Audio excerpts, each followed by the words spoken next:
Estamos aqui para falar nesse bloco sobre disciplina de membros da Igreja Adventista. E é interessante esse assunto também. Pastor Ranieri, qual é o objetivo da disciplina eclesiástica?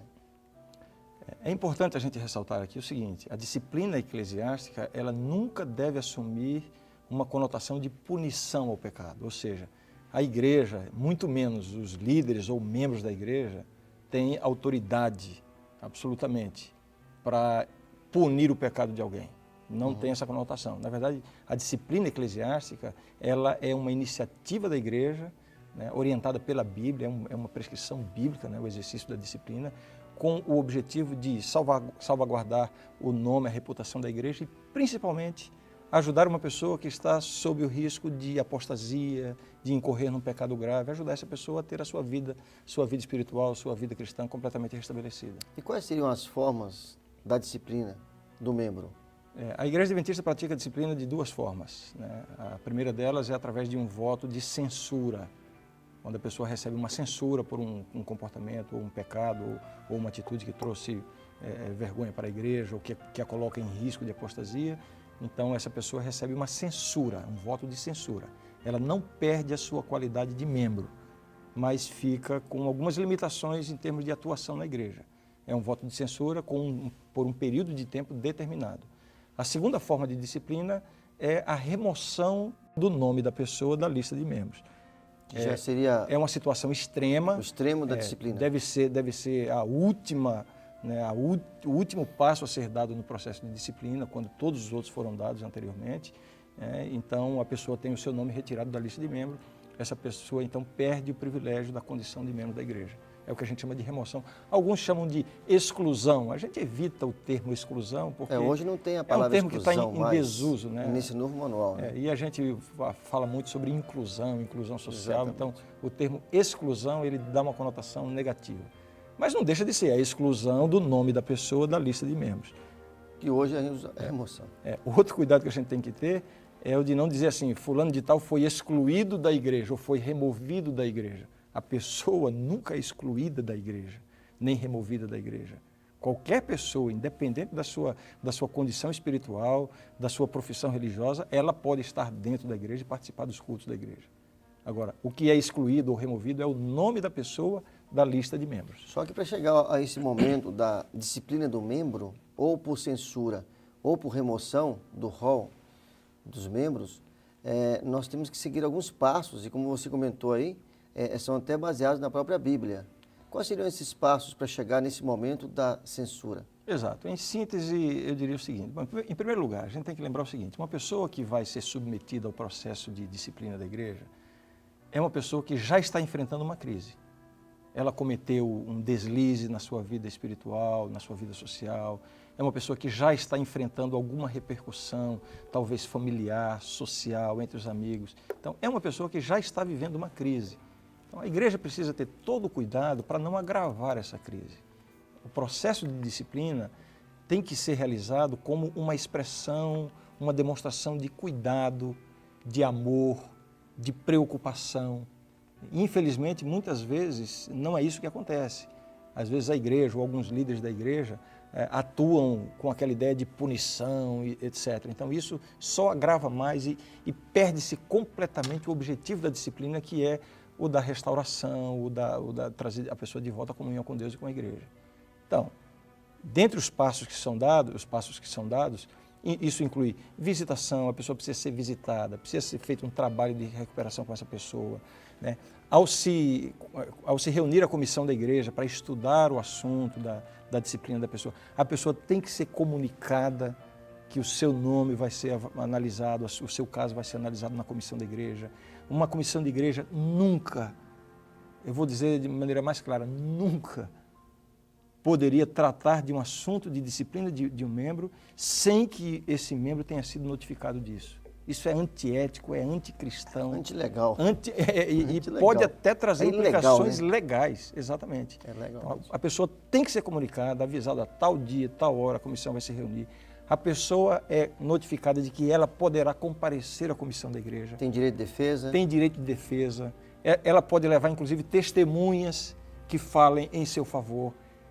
todos os direitos que a pessoa tiver, todas as possibilidades de explicação, de defesa, tem que ser franqueados ao membro que vai passar por um processo de disciplina. Ele tem que se sentir amado, né? Tem que se sentir amado, exatamente. E deixar claro para ele que o problema é a atitude, o pecado em si, né? A igreja condena o pecado, mas ama o pecador. Mas como é difícil isso, né? Com frequência a gente vê que não é isso que acontece. E uma vez que a comissão da igreja decidiu e votou ali uma disciplina, seja uma censura ou a remoção, né? Esse assunto vai ser, ele não é finalizado na comissão da igreja. A comissão da igreja vai fazer uma proposta para a igreja em plenário, né? E da mesma forma, antes de trazer a situação da pessoa para ser apresentada à igreja, a pessoa tem que ser avisada, né? Existem inclusive orientações legais da nossa igreja, né?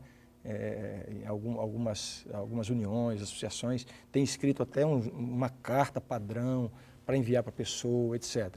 Enfim, Notificando ela. A pessoa tem que ser avisada que no dia tal hora, vai ser apresentado em assembleia, a pessoa poderá estar presente, poderá se pronunciar em seu favor, né? Agora, pastor Ranieri, o manual e a igreja disciplinam um membro por várias razões.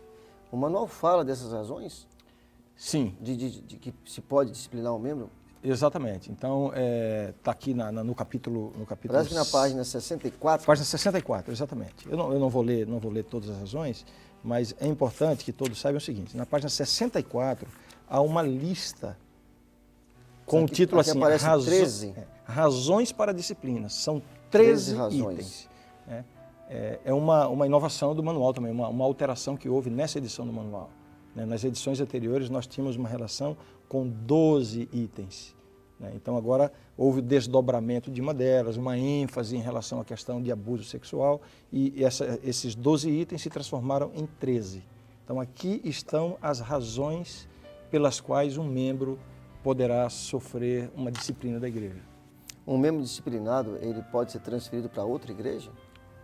Se ele está sob disciplina? Não pode. Né? É algo que nós já comentamos no bloco sobre a questão de transferência de membros. O processo de disciplina, ele tem que começar e terminar na igreja onde a pessoa está como membro. Durante o processo, se ele está passando por um período de censura, né, ele não pode ser transferido para outra igreja. Você falou que esse membro que vai passar por uma disciplina, ele tem que ser notificado. Isso deixou claro o manual da igreja, que nenhum membro pode ser disciplinado sem a notificação, ele tem que ser comunicado. E ele também, você comentou isso, e está baseado no manual da igreja, de que ele pode levar testemunhas para falar em seu favor. A pergunta é, essas testemunhas têm que ser necessariamente da igreja? Ou ele pode usar uma testemunha que não seja da igreja? Ele tem o direito de levar testemunhas independente se são membros da igreja ou não são membros da igreja. Agora é o seguinte, tanto a pessoa que vai passar pelo processo de disciplina, quanto as testemunhas que ele levar para uma comissão, por exemplo. A comissão vai se reunir e ele diz assim, não, eu quero falar em minha defesa, eu tenho explicações a dar. E eu tenho testemunhas em meu favor. A comissão tem que aceitar isso. Ele e as testemunhas entram na comissão, falam, se explicam, apresentam todas as suas razões, suas provas, etc. Mas essas pessoas, como não são membros da comissão da igreja, não participam das discussões. Ou seja, a pessoa que está sendo avaliada, que está no processo disciplinar, e as testemunhas que essa pessoa trouxer, não fazem parte da discussão. Elas não podem permanecer na comissão para, então, fazer parte da discussão. Elas entram, se apresentam, enfim, e a comissão toma uma decisão. Uma vez decidido, antes de apresentar em plenário, a pessoa novamente é notificada de que vai ser apresentada em plenário, tal dia, tal hora, etc. A pessoa pode estar presente se quiser, né? Uma vez sendo votada a disciplina da pessoa, ela então deve ser notificada da disciplina, né? E uma inovação do manual também, né? É uma novidade. No caso de a pessoa passar por um período de censura, né, a edição anterior não exigia que ela fosse notificada quando esse período terminasse. Mas nessa nova edição do manual... Se ela está numa censura de 7 meses. 7 meses. Terminou o período de 7 meses... Ela tem que ser notificada... A igreja notifica de que ela terminou o período expirou o período da censura. Da censura dela. Exatamente. Já que nós fizemos todos os passos até aqui, já levamos para a comissão e ela já teve direito de defesa, agora vamos para a Assembleia da Igreja votar. Alguém na hora da votação da disciplina desse membro pode se manifestar votando contra? E eu acrescento uma pergunta. Alguém pode se manifestar votando contra ou até mesmo fazendo alguma observação a respeito do assunto? Claro, a igreja participa do processo e tem o direito de se pronunciar, tem o direito de fazer observações. Aliás, todos os votos tomados pela igreja precisam ter pelo menos um apoio e se dá a oportunidade de observações. E todos os membros batizados, membros daquela igreja, têm o direito a fazer observações e têm o direito de votar contra. É bom a gente deixar isso claro, porque muita gente tem muito receio, né? Às vezes o pastor ou o ancião tem muito receio de que alguém levante a mão, faça uma observação ou que seja contra aquela proposta. Isso deve ser encarado com naturalidade. É justamente por isso que a comissão da igreja, ao apresentar um voto, uma proposta para a igreja, tem que estar muito segura da sua proposta, tem que ter argumentos muito consolidados, né? Um erro que deve se evitar a qualquer custo é o de se propor a disciplina de uma pessoa sem ter provas, sem ter evidências conclusivas de que aquela pessoa precisa passar por um processo de disciplina. Não se pode basear uma disciplina apenas num comentário, numa fofoca, numa discussão, num despeito ou numa denúncia que vem de qualquer forma. Não, existe um princípio universal de justiça, né, que até as pessoas do mundo praticam e que precisa ser praticado pela igreja também. É o princípio de que uma pessoa é inocente até que se prove o contrário. Então a gente tem que fugir da possibilidade de inverter isso, né? Uma pessoa é culpada até que prove que seja inocente. Isso está errado. Agora, falando de disciplina ainda, um membro da igreja adventista que passa a não frequentar mais a igreja, não assistir aos cultos semanais da igreja, só o fato da ausência dele nos cultos da igreja por um período pequeno, longo ou médio, isso dentro do manual, daquelas razões, há possibilidade de uma disciplina? Eu diria duas coisas. Em primeiro lugar, essa não é uma razão por si só para a disciplina da igreja. O fato da ausência A ausência do culto, né? não é razão para disciplinar. O indivíduo parou de vir à igreja, por alguma razão não está vindo com frequência, ela não pode ser disciplinada por isso. Agora, é claro que a ausência frequente, né, igreja pode levar ou pode ser um indício de que essa pessoa está tendo problemas espirituais e que precisam de atenção. Aí a gente não deve pensar assim, precisa correr para ver se tem que aplicar a disciplina. Não. O que essa pessoa precisa? De ajuda, de motivação para restaurar sua comunhão com a igreja. Agora, dentro das formas da disciplina, na disciplina por censura, existe um período mínimo, um período máximo previsto pelo manual da igreja? Sim, o manual estabelece que o período mínimo para a aplicação da disciplina por censura é de 1 mês e o máximo de 12 meses. Esse é o período definido pelo manual da igreja. E quanto tempo depois da disciplina por remoção ele pode ser rebatizado na igreja? O manual não especifica um tempo exato.